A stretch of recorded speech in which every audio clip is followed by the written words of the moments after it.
Hello, my name is Sabrina Rising, and I'm an intuitive guide and facilitator of inner peace. And I have been guiding hundreds of people over the last 2 decades into helping them heal their past, heal their trauma, and find deep inner peace and be able to create a life that they love.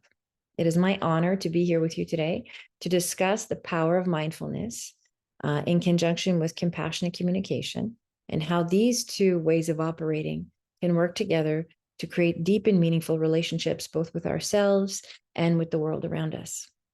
And it can help us connect to the life inside of us, help us feel alive and vibrant and living authentically, which is essential to our well-being.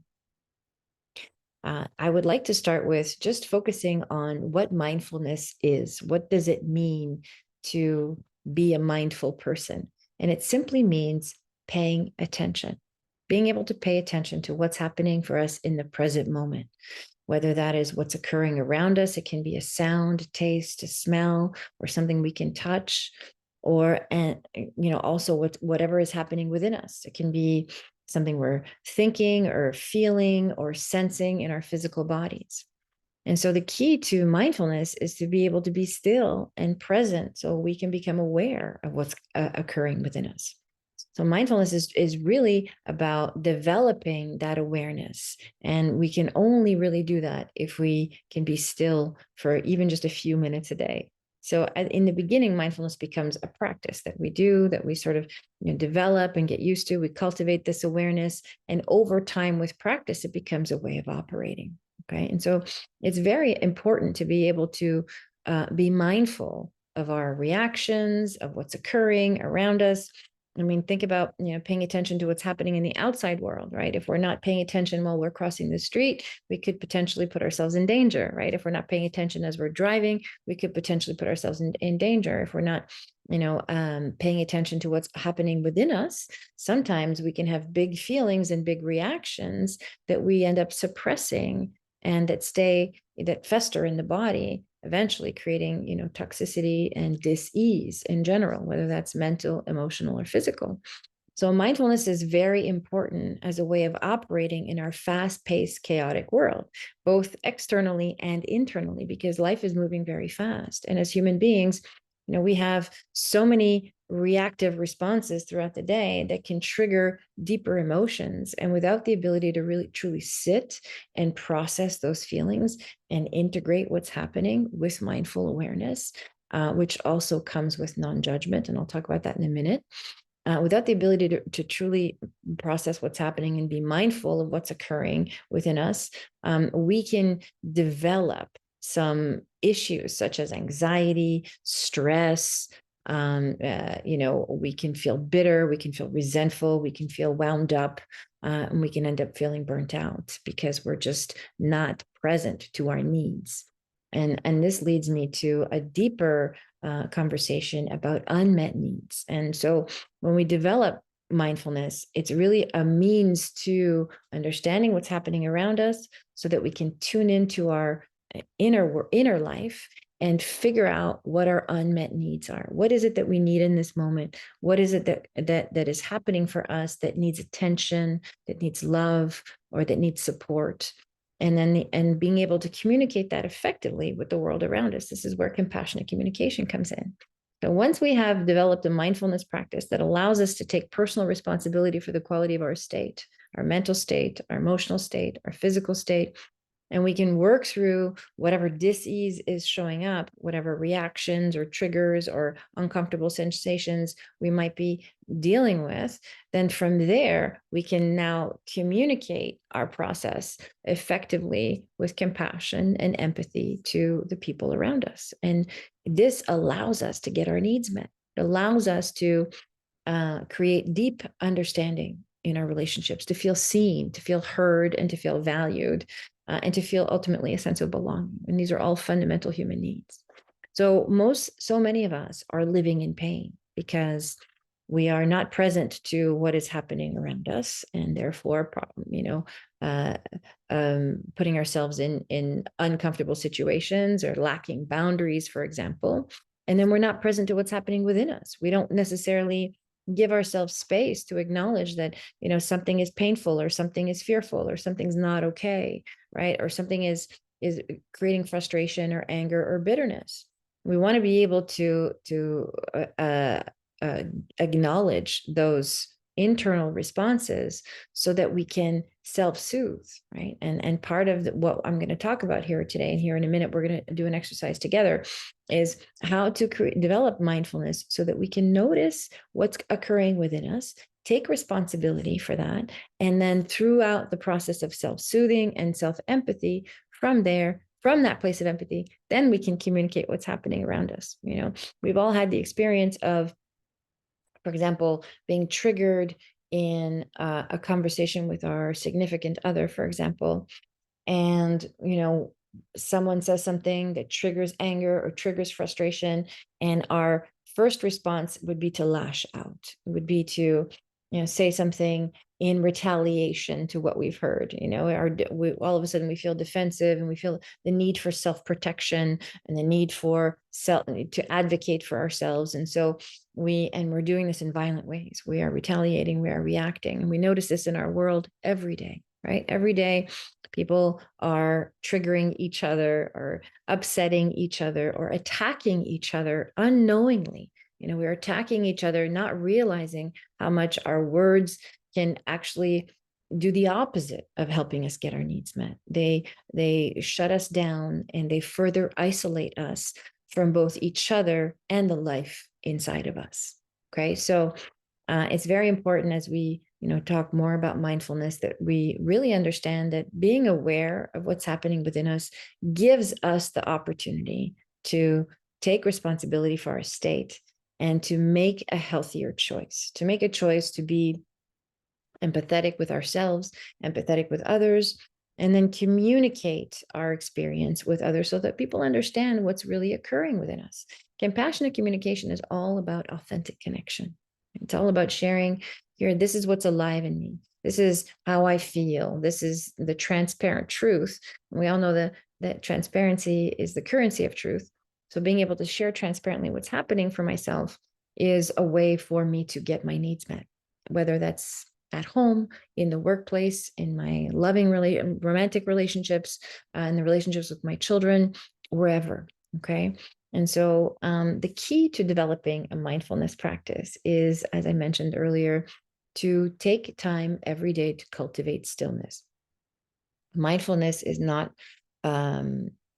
we can't take full advantage of it if we are living in the future, rushing to the next thing, or dwelling on the past, ruminating about what we should have done or could have done. Mindfulness, just like peace, is only available in the present moment. And so as we cultivate this stillness, perhaps you can take a few minutes to close your eyes. I recommend in the programs that I teach, starting with 5 minutes a day, working our way up to 20 minutes a day, every morning, just cultivating some deep diaphragmatic breathing, deep belly breaths that allow us to create stillness and get really present to what's alive in us, both internally and externally. Right now, we are developing awareness. And as we develop awareness, a magical thing happens. We start to engage the role of the witness in our lives. Right now, we can start to observe things from outside of our experience. Right. And so there's the experiencer that lives on the outside of what's happening. And then there's the observer, and then there's the experiencer, which lives in what's occurring right here, right now. And so being able to create this gap, right, gives us space to take responsibility again for our reactions and make healthier choices. Okay, so cultivating a mindfulness practice every day so that it can eventually become a working part of who you are. With practice, you'll notice that you'll need less time to pause and really think or reflect about how you feel and what you want to say or do about how you feel. And hopefully you're doing that responsibly. With time and practice, it becomes, a working part of who you are. There is an instant signal in the brain that says pause and breathe. Take some deep diaphragmatic breaths. Okay. When we are in reaction, and let's just be clear, our reactions are responses, right? It's essentially fear, right? At the core of every reaction, there is a fear. And fear is a conditioned response to a perceived threat, right? And this is all related to our early childhood conditioning from when we were children. This is, again, part of the work that I do in my programs. And so our reactions are usually, on some level, our psyche is telling us there's something here that I need to protect myself from. There's something here to be afraid of. So when we stop and we take some deep diaphragmatic breaths, that's really the first thing we can do. And it's the most responsible thing we can do in a moment of reaction, right? It's taking some big belly breaths. The diaphragmatic breathing is known to slow down the central nervous system, to help you regulate yourself and really take control of big feelings that might be taking over in the moment and might possibly sabotage you or what you're trying to accomplish, the quality of your relationships, or whatever it is that you're engaged in. Okay. And then what happens as human beings is that we walk away from these interactions where we've blown up, we've exploded, we haven't communicated our process compassionately, and then we feel bad. We feel worse than we did in the moment, right? In that moment, we want to be able to let off steam. And after we do that, we end up feeling guilty and remorseful, and we wish we hadn't said the things that we had said. And so mindfulness and compassionate communication together allow us to have a structure and a practice for our process so that we can take each step that we need to take throughout the process of working through our feelings and communicating our experience responsibly and make choices that we can be at peace with ultimately, right? We want to be able to walk away from an interaction saying, I feel really good about the way I handled that. I feel really good about the way that I resolved that issue. I feel good about myself, and I feel good about, how the impact I had on that other person, or how I interacted with that person. So this is very important.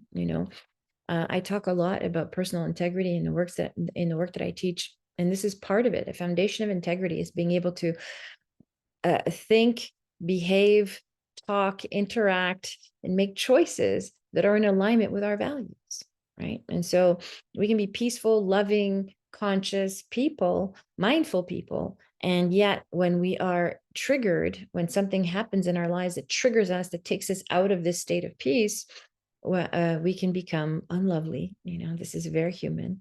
And essentially, what's happening is a wound is being triggered, and that brings up fear, and fear can bring out the worst in us, right? If we're not capable of being aware of our fears and pausing so we can take responsibility for our fears, so that we can communicate not from fear, but from a place of empathy and compassionate understanding.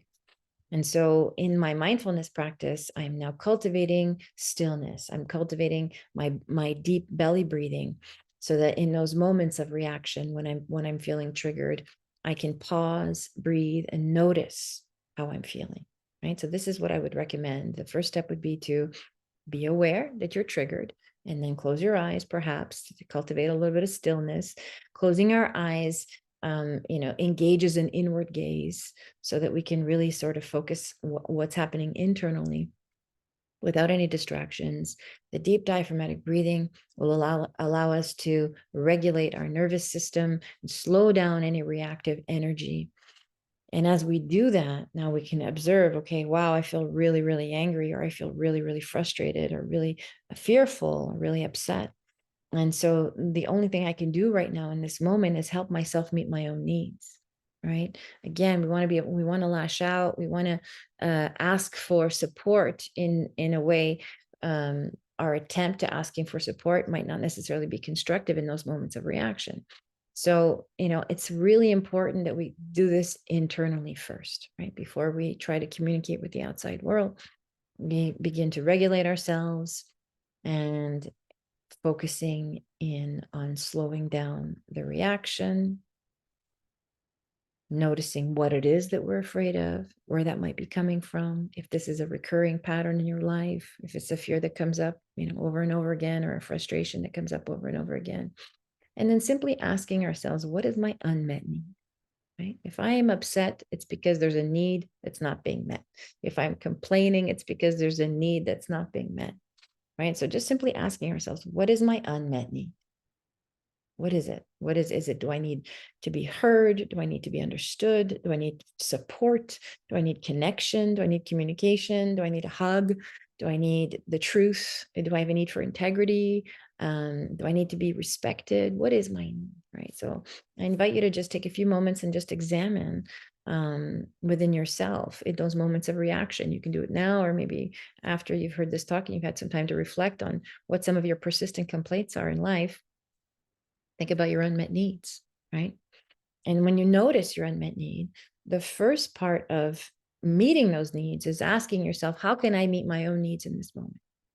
Right? If perhaps there's no one available in this moment, but you want no one else available to support you, we want to be able to support ourselves, right? So we do that by creating a space for self-empathy. And self-empathy can mean simply putting your hand on your heart. This sends a signal to the brain that you're receiving compassion and unconditional love, right? You're giving this to yourself.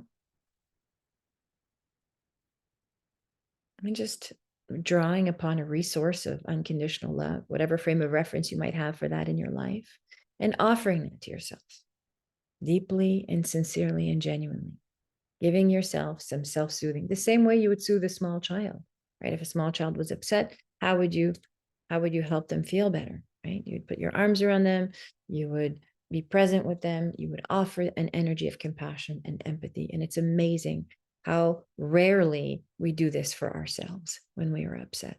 Okay, so taking a few moments to really just give yourself that empathy and compassion and slowing down the reaction, reminding yourself of some things that you might appreciate about yourself, saying some positive affirmations about who you are, and that you're safe, that you're well, that all is well, that everything's happening perfectly, unfolding for your highest and best good. Some positive statements that sort of create this context of learning and growth rather than pain and suffering, right? This brings us out of our suffering and into self-forgiveness, self-acceptance, self-compassion, so that we can, and out of self-judgment, so that we can move into just self-understanding and awareness, right? And so when I understand what my unmet needs are, and I see that this is whatever's going on for me is just me needing to have these needs met, I can give that to myself, right? And this is the first part. And now, once I've come out of this process and I feel more centered and aligned and composed, there is a word I love. My favorite word in the English language is equanimity. And this is a word that we learn in Vipassana meditation. And this is central to mindfulness, which is the ability to be with whatever is, to be able to be with what's happening currently in this present moment, both externally and internally. So once I've developed this equanimity from this place, now I can go to my loved one or whoever triggered me in the moment, or the situation or the workplace, or to my child who I might feel triggered by. And I can sit down and now I can speak from my heart, right? I can share and I can use the compassionate communication language structure, which would be something along the lines of, when this happens, whatever the situation happens, I feel, right? Whatever the feeling is, because I have a need for whatever that need is, right? Being able to articulate our needs in ways that create understanding, right? Not telling people what to do or making demands or barking out orders or, barking out accusations. This does not create meaningful connection and authentic relating in our relationships. When I can sit with my reaction and really identify what my unmet needs are, and then communicate my unmet needs in a way that creates listening, nonviolent ways, then I can now, share my process responsibly. And the chances of the people around me being willing to support me in getting my needs met is, very high, right? When I share compassionately, say, I need support in this, right? I feel hurt because this happened, because I have a need for connection, or I have a need for feeling included, or I have a need for feeling valued, or I have a need for feeling respected. Would you be willing to support me in getting these needs met? Right? This is like magic when we're communicating our unmet needs in a way that invites people into our process and says, this is what's really happening for me. Can you help me? Are you willing to help me get my needs met? And of course, making that a choice, right? Human beings are free. People can say yes, people can say no, right? But they're free to choose. And by that point, we've done quite a bit of work to meet our own needs internally. And so, we were already feeling better. Right? We're already in our hearts. And now what we're doing is creating compassionate communication, meaningful connections through compassionate communication with the world around us. So I invite you to adopt this practice. Hopefully this talk was helpful for you and helped you realize certain things about how what triggers us, first of all, in daily life. Can be something that happens around us that triggers, an unmet need that's been going on for a really long time. And this is just, a little bit of insight from doing a lot of inner work over the last 2 decades, that we're never all of a sudden triggered. Usually something comes along and we'll poke at a wound that's been there our whole lives, right? So our triggers are beautiful opportunities for insight, and allow us to have more information about what's really going on with us, and they're opportunities to heal, right? And so as we cultivate mindfulness in our daily life, we become mindful of the world around us, and we become mindful of what's happening within us. And this again helps us develop the awareness of how we operate, right? What triggers us, what doesn't trigger us, what makes us happy, what helps us feel peaceful, what helps us sleep better, what helps us listen better, learn better. Mindfulness is a wonderful tool to gain deeper insight into how we operate in general, and also is a necessary tool to gain deeper insight into what creates suffering, right? Suffering that we're not necessarily addressing, that we might be desensitized to or complacent to because it's just been so long, right? We've been conditioned to live this way our whole lives. So developing mindfulness really is kind of like taking a microscope into our inner life in the present moment and really just checking ourselves out and going, what's really going on here? And then developing that process of self-compassion and self-empathy helps us regulate and take responsibility for our state in the present moment. And from there, as I mentioned before, we can be in our hearts and we can communicate our needs to those around us with love. And even in the workplace, I've seen compassionate communication work really effectively amongst peers in the workplace when we start to communicate how we feel about things. We start to communicate our needs. I feel frustrated when this doesn't happen because I have a need for timeliness, or I have a need for reliability or efficiency. It's all about language and how we structure language that will create the listening that we're looking for. And it's more than just listening, it's actually cooperation and respect, right? And these are fundamental human needs that we all have.